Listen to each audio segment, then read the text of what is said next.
Hello everyone, welcome back to another video. I haven't talked about Doctor Who on my channel for 3 years, so this is interesting to be back. I did remember getting like halfway through a review of The Star Beast, the first 60th special in 2023, and I was like, no, I'm shit at this now, I can't do it, and gave up. But we'll see how this goes, maybe I won't feel that way anymore. But yeah, this is just an excuse to talk nonsense really and ramble as I used to do best back in the day. So I did used to do reactions to Doctor Who during Jodie Whittaker's era. If you're unfamiliar with me, or you might have just stumbled along this video somehow. It's been a minute since I've talked about it, so it's exciting to be back. This isn't a promise that I'm going to do this for every episode, particularly if I really hate them. 'Cause there's enough negativity out there as it is. I don't think I'd be interested in really talking about that unless I feel like I really have something to say, which is kind of why I was a bit silent about last series. But, that's fine. It is what it is. But, I thought we got a new season kicking off today. Season 2, Series 2, the second Season 2 in Doctor Who, or the third if you count series and season as the same kind of word. Also, Series 15, dumb decision to restart at 1, if you ask me. But there we go, that's another bloody video we don't need to get into. Whatever you want to call it, it's back. New season of Doctor Who, new series of Doctor Who. Episode 1 of an 8-part series, Ncuti Gatwa's second series in the lead role. We also have Virada Sethu joining the TARDIS team this year as Belinda Chandra, who obviously, and if you've seen this episode, you'll certainly be reminded that she played Mundy in Boom last series, which is one of the standout episodes for me, and it was kind of great to see her come back and see her rapport with Ncuti again in a different sort of way, a very interesting sort of way I felt with Belinda. I want to talk about the robot revolution and my overall thoughts on it really. I've got some notes that I'm going to be referring to, so if I keep looking down, that's why I'm not ignoring you, even though we're not in the same room, so I'm not being really that rude anyway. General thoughts, I guess, about this era so far, since I've been not talking about it, and for good reasons. I will admit, the last series of the show was by far my least favourite. Did not enjoy at the time. I enjoyed a few episodes, but I think it really kind of fell apart. Space Babies is my least favourite episode of Doctor Who ever. Genuinely, I've watched it 3 times now. It's awful, in my opinion, obviously. And all of this is my opinion. You can feel free to enjoy or not enjoy, whatever the hell you want. But yeah, if you really, really love this era, maybe don't watch any of my stuff, would be my kind of advice to you. I mean, you can watch this one, because I actually quite like this episode. But yeah, overall, I just not vibed with this one. A lot of the creative decisions I've disagreed with. I think the big story arc last season fell completely flat, and made me not really care about any of the story arcs going into this one. I think Ncuti, who's an absolute superstar and amazing in the role, I think really was kind of let down by some interesting writing decisions last year, and just some episodes that I didn't think were particularly great. And having rewatched some with my dad recently, that was the thing. I've been rewatching series 1 with my dad because he hasn't seen it yet. I was just embarrassed watching them, and I've never been embarrassed to watch Doctor Who with my family before, but I've just been embarrassed with all of them. Even Dot and Bubble and Rogue, which I quite enjoyed when I first watched them, I was like, these aren't as good as I remember. But it is what it is, and this is a fresh start. It's a chance to give the show a kick in the backside that I think it needs, and I think as like a foundation to start that off, and have a clean slate, new companion, new stories ish. Obviously Mrs. Flood is carrying over, and we're going to be seeing Ruby again, but for the most part, it's a chance to kind of refresh a bit and take stock from last series and move on.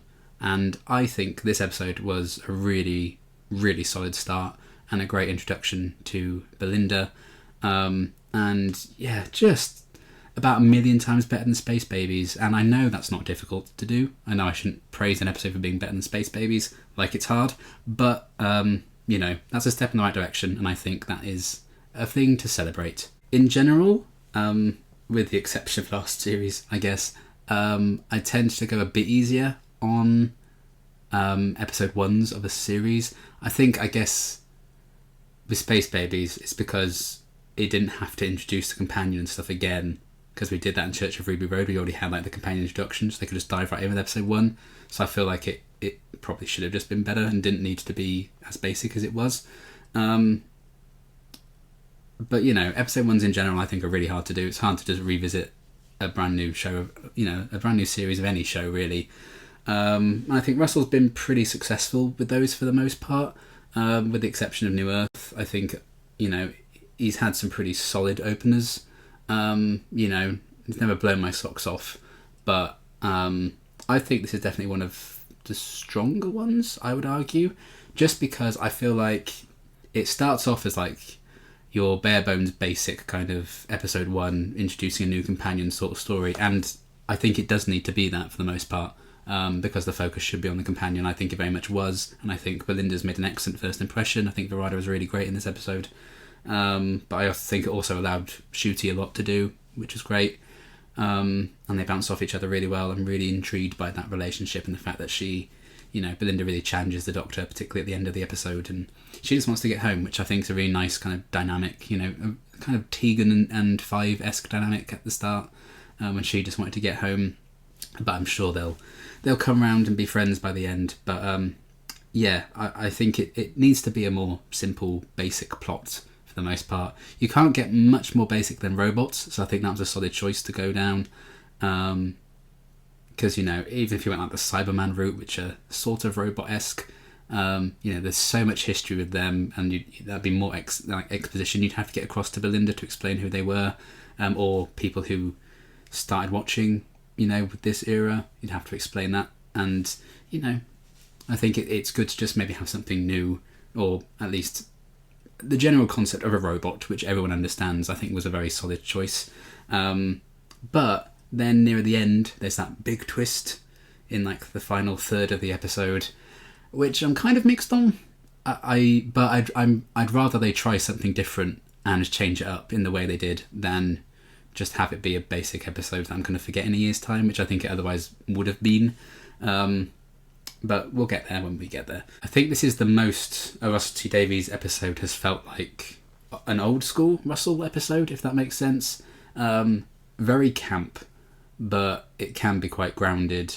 It pauses to have some serious moments and serious character conversations, which I do appreciate, and I feel like we kind of lacked a bit last series, because I think the Doctor and Ruby's friendship was just so easy, and they just got on. And the only bit of tension they ever really had was that tiny little confrontation in Boom, which then was just immediately fine. And to kind of shift that and change that up with Belinda and her introduction, I definitely think was the right move, and it just provides some grit to this episode as well. And there's a lot of familiar kind of staples in this. I do think the idea of this set of robots coming down because their planet was named after them, or something to do with how they live is tied around this particular name, obviously Belinda and the star being named after her, felt very good in the fireplace with Madame de Pompadour and the robots being after her because their ship was called the SS Madame de Pompadour. That kind of vibe. It also felt very kind of Partners in Crimey at the start, when as soon as Belinda walked off screen, the Doctor would walk on, so they kept just missing each other at the start. All those kind of familiar tropes that Russell likes to do. Even Polish was just Gadget from the Waters of Mars. So it's those familiar kind of things and tropes that keep coming back. Every showrunner kind of has their things that they rely on and reuse again and again and again, and these are some of the examples of what Russell does. And we had a blonde-haired companion with a 4-letter name beginning with R last season, and now this season we have someone in the medical profession becoming the companion, so it's very kind of Rose to Martha vibes. I do think Belinda's introduction was particularly successful and probably the best aspect of this episode for me. Again, I think Verada was really great. I think the whole, like, the robots only hearing, like, the first 8 words and then they don't hear every 9th word, I thought it was a really neat way of establishing a dynamic between the Doctor and Belinda straight away, and to show, like, okay, Belinda's smart, she's caught onto this immediately, you know, she's thought of the word, like, you know, the Clara Vastra 1-word test in the Snowmen, you know, just showing, like, okay, we've got someone smart on our hands here who can communicate something with, you know, just a simple phrase, and the fact that they do then explain that a bit later on and why they miss every 9th word, I thought was nice. So, you know, a few things that get set up and paid off quite nicely in this one, I think. Not all the things, but we will get on to that. A little appearance from Mrs. Flood as well at the start. Given how the whole Ruby mystery ended up last series, I could not care who Mrs. Flood is. You know, I want to keep my expectations low. I think I enjoyed this episode as much as I did because I kept my expectations fairly low. Or well, they were made to be quite low from, you know, my thoughts on last series. So, you know, I'm willing to just wait and see. You know, I'm not a big fan of the fourth wall breaking thing. You know, it's just not something that I personally enjoy them doing. But, you know, it's a stylistic choice. They can do what they want, but I don't have to like it. But you can like it, and that's fine as well. So, you know, I think we will get answers about her this season. I might care when we get the reveal. I'd be like, okay, that's interesting. Let's see where that goes. But for the most part, you know, I feel like she's just been there to get people talking rather than because it's an interesting thing to do. So we'll see what happens with her. And the fact that I do like the fact that she just seems to be everyone's neighbours. Like she was Ruby's neighbour, now she's Belinda's neighbour. So she's kind of just moving about. I feel like maybe she's involved in events that are kind of bringing the Doctor and Belinda together, sort of like a Missy-esque kind of thing when she brought the Doctor and Clara together. Maybe there's something in that. I mean, I don't think she's Missy, but we'll see what happens. And yeah, that will be hopefully interesting to see pan out. But, you know, I really love the message behind what they did with the Ruby Mum mystery, but don't as a show treat it as this big, like, oh, what could this mean? You know, there's a song in her heart and she's making it snow. Don't the show itself make that a big mystery and then turn to your audience at the finale when, well, you made it important, but it's not, ha ha ha. Like, no, you literally were doing this. Don't blame us for this. So it felt a bit self-righteous for my taste, that reveal. And yeah, the whole thing where the mum was like pointing at the sign dramatically because she was naming her daughter Ruby because she was pointing at the sign when there was no one about, and she did this dramatic thing like she's 30 with her Sonic, and she had this big cloak on, like, no one's gonna see you, what are you doing? That was dumb. So I didn't have much hope for, you know, the next mystery that this series is offering. As setup goes, I think it's cool, and yeah, the whole Mrs. Flood thing, I hope to care at some point, but I don't right now. And the ending of this episode with the fact that they can't get back to Earth on this particular day when they left, because it looks like maybe there is nothing left, because we saw, you know, wild coincidence that the Eiffel Tower and the Statue of Liberty had ended up floating in space that close to each other. But clearly shit has gone down. Maybe there just isn't an Earth to go back to, and that's why they keep bouncing off it at the minute. So, you know, that as a setup is interesting. You know, how's that going to tie into this grander thing? And, you know, is there a coincidence between the Doctor having met, you know, Mundy in Boom last year, and now he's meeting Belinda? So I think as a setup, I am intrigued, but I'm also just stepping away from it. I'm not going to speculate on it, because Series 1 showed me that I shouldn't get invested in it right now. So hopefully Series 2 will change my mind about getting invested in these story arcs. A couple more things about the opening moments of the show. Well, the episode, I guess. Killing a cat. Rude. Unforgivable. 0 out of 10. And then just an F in the chat for everyone in that hospital who was on life support when the Doctor turned the power off. He probably killed a lot of people. Which, you know, interesting. But it's funny. It's funny that happened. You know, if you were going to just do stuff like that, Doctor. Like, why did you kill Sutek? Like, just keep him around. God of Death. Like, you've just taken over the job. Strange. But, it was a throwaway kind of jokey thing. But, they don't want you to think about that. It's just a funny kind of thing to dwell on that thought. But, I have spoken to 4 people who watched this episode who also had the exact same thought when that happened.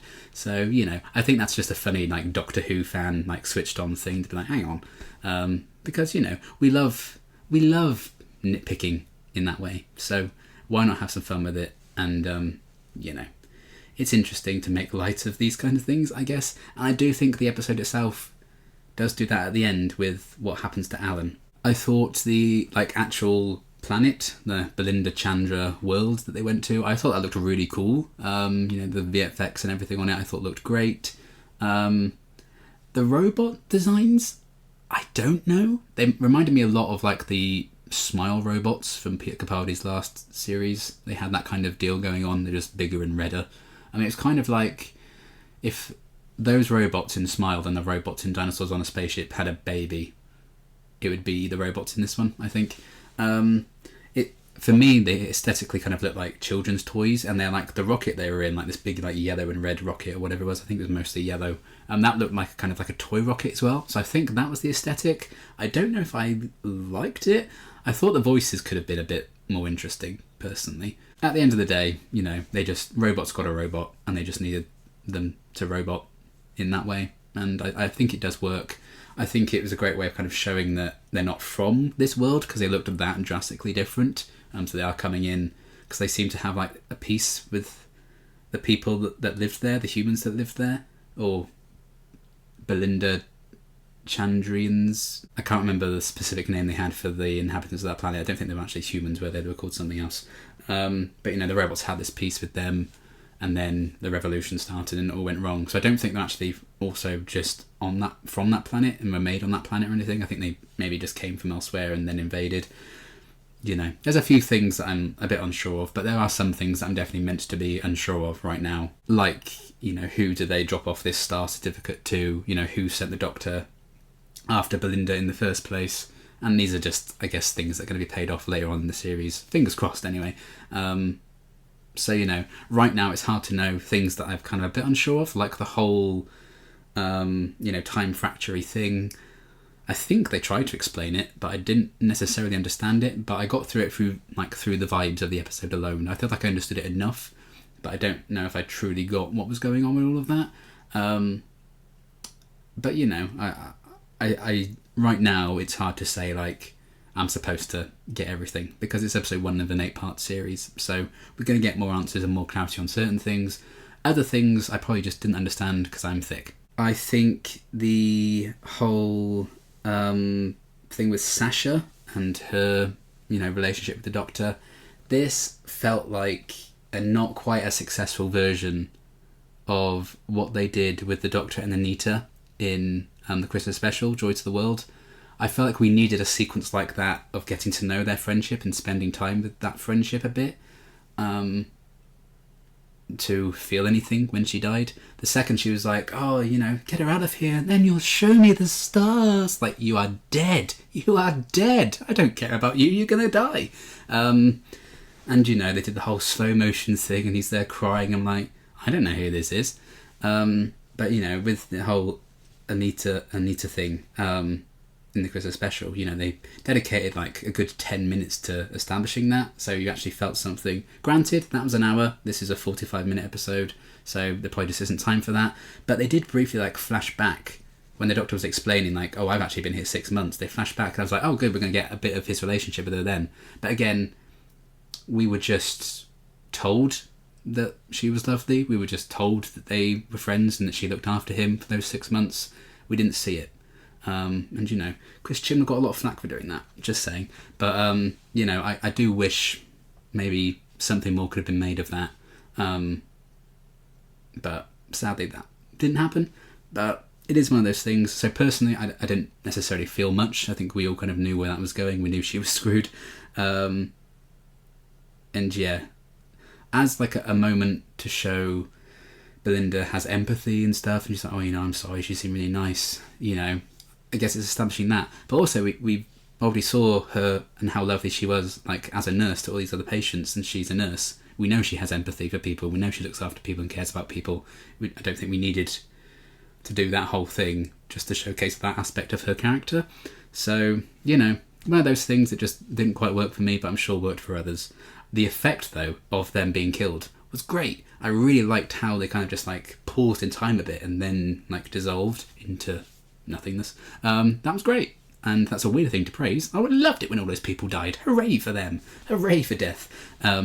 But, yeah, that's a really cool effect. And I do think, again, for the most part, the VFX looked really good in this episode.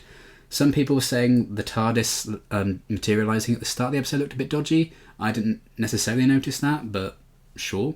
The only thing for me that seemed a bit off was when Belinda first sits on the throne. I was like, oh, yeah, that green screen effect isn't the best. But the rest of the episode I thought looked fantastic. I also thought the exposition that was given to Belinda about, the Doctor has 2 hearts and this is a time machine and, it's big on the inside, all of that.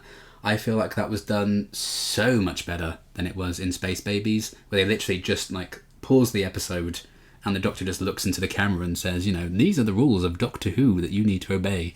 And, this is how this works. This is what I am. And, that was an info-dumpy long scene at the start of Space Babies, filling Ruby and therefore the new audience in on everything. I felt like it was done so much more naturally here, so much better written here. And, the thing with, like, the X-ray blanket to kind of show the 2 hearts. I just think that was done in a much more natural, organic way and worked so much better. So I'm glad aspects like that, I think, we're maybe, dusting off the cobwebs in Series 1 in terms of, those kind of things to establish. I feel like Series 2 definitely hit the ground running with getting all that on the table. Now let's go do some crazy Doctor Who stuff for 7 more episodes. So yeah, the vibes are really good. I think the setting was really good. The, kind of basic but necessarily basic plot, I think, was moving on quite nicely. I think the pacing of this episode was really well done. I never got bored. And, I think the acting was really good for the most part. They released a clip a couple of days ago, I think it was, and I was like, ooh dear. But in the context of the episode, and once you get used to the tone of the episode, I actually think it was fine. So I think that was just an unfortunate clip that they chose to release early for the episode to tease it. But yeah, the characters and stuff were pretty good for the most part. I'm really enjoying the Doctor and Belinda's kind of dynamic. The other side characters, there wasn't a lot for them, really. I think the only one of note was Manny, who was a very handsome man, but just so unnecessarily rude to Belinda. She's as bad as the robots, is she? Pipe down, sir. He came round in the end, that's nice. And, some of the other characters were just sort of there. But again, this was very much Belinda's episode and her time to shine. I mean, literally the whole point of the episode is, about Belinda, because this planet kind of exists the way it does because of her. So, yeah, character-wise, apart from the main cast, it was kind of like so-so, but I think for an episode like this, it doesn't need anything spectacular. And then there's Alan, my friends. Oh boy.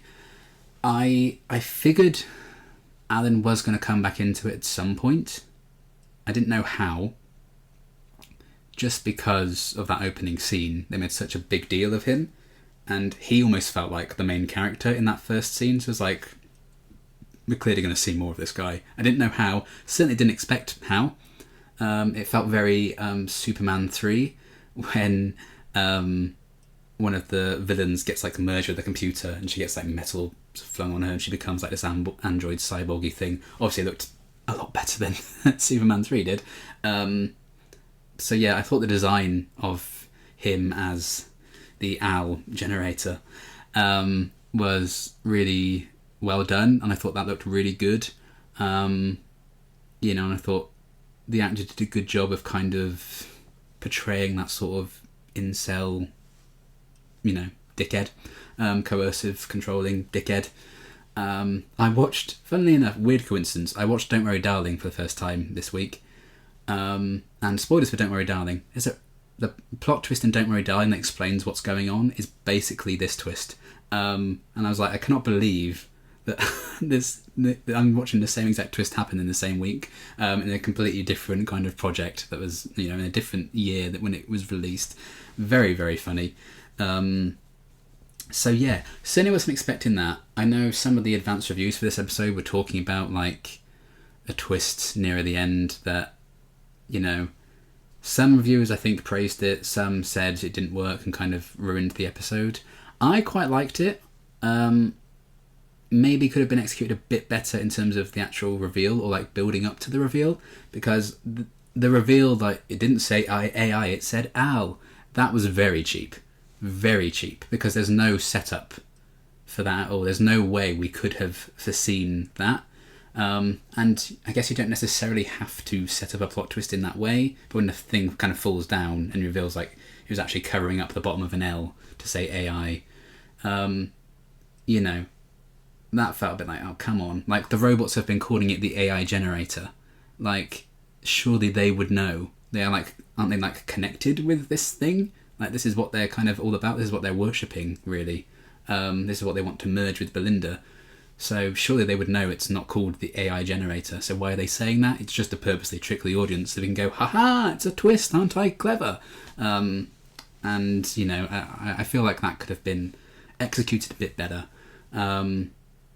Or, maybe the robots kind of slip up at some point, or if they continue to malfunction a bit, one of them then says Al generator and is played as like, oh, you silly robot. Then you're like, oh, so that was the truth. Maybe in one of the ninth words or something, they said Al or Alan at some point in the episode, and you're like, all right, weird.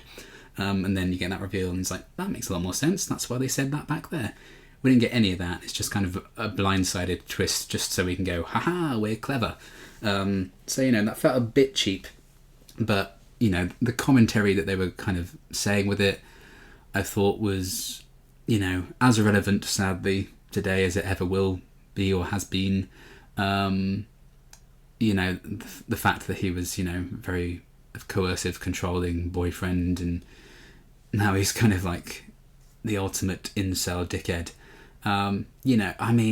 No substance or nuance to what it's trying to say with all of this. As soon as it's kind of introduces, the AI generator is the villain of the episode, I was like, okay, not particularly subtle, but I guess some people just can't do subtlety and need this to be rammed down their throats, and then they'll be like, oh, it's all political, ram down your throats, because you bloody idiots wouldn't understand it if they didn't. That's why.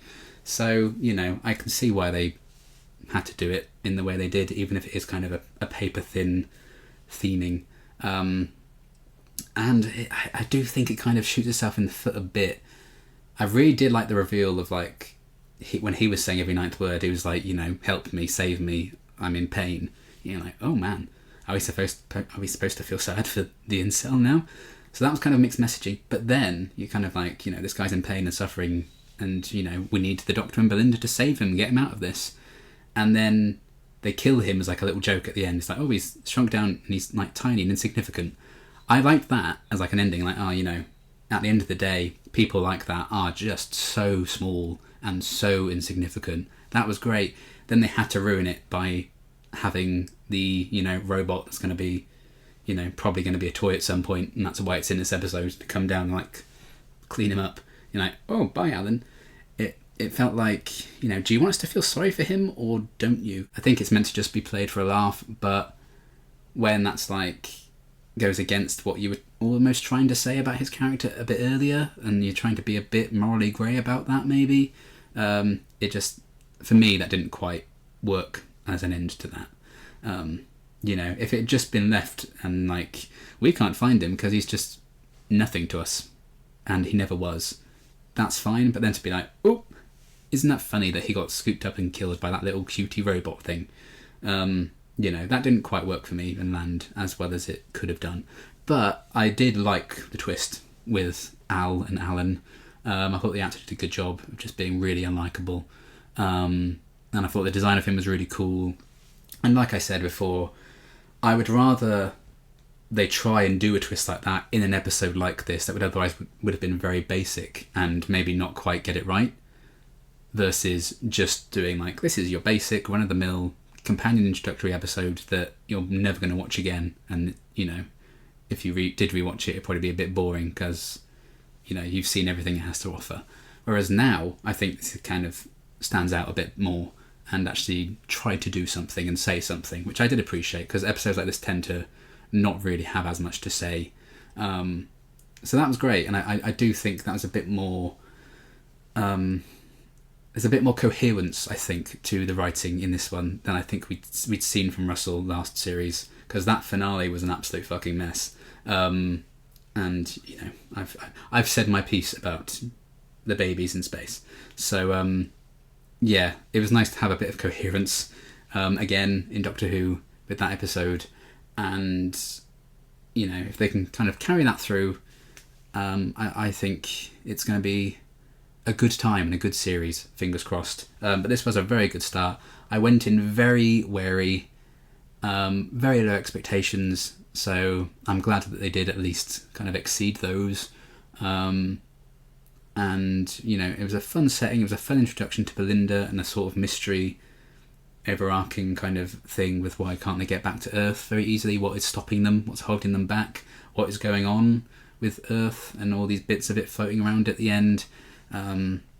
Should be intriguing, and yeah, I'm interested, and I do want to find out what's going to happen. I don't know if I'm going to be invested or care about what happens, but if this is anything to go by as an episode of this series, starting us off, very solid start, you know, 3.5 robots out of 5, I would say. I think, you know, just maintain this kind of standard, I will enjoy this series so much more than last series. So yeah, very happy it's back, happy to be talking about it again, and I hope you enjoyed the episode as well, and let me know your thoughts on it. What are you looking forward to this series? Are you looking forward to the answers about Mrs. Flood? I am so excited for the next episode. I love the kind of like Cuphead looking villain in this one, like the animation looks really cool. It's voiced by Alan Cumming, who is just the best, and I you know, I think he's going to bring something really fun to that character. When he guest starred in Jodie's first series, that's genuinely one of my favourite guest performances. He's so funny in that episode, and that's genuinely one of my favourite historical episodes of Doctor Who. So to get him back for a voice role in an episode like this should be really interesting.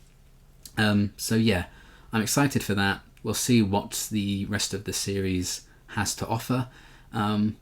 But yeah, this was a really solid start, and I'm so glad that I can say that, because I was a bit nervous that, you know, I just wasn't going to enjoy this as much. You know, my thoughts, how I'm feeling now compared to how I felt at this point last series, it's like night and day. So hopefully we can keep this going. Obviously, it did kind of really fall apart at the end of last series, so we'll have to just wait and see. But any enjoyment I can get out of this series, I'm going to really savour and enjoy, and I did really enjoy this one. So we will leave it there. I hope you enjoyed it. Let me know your thoughts in the comments, and I will see you when I see you.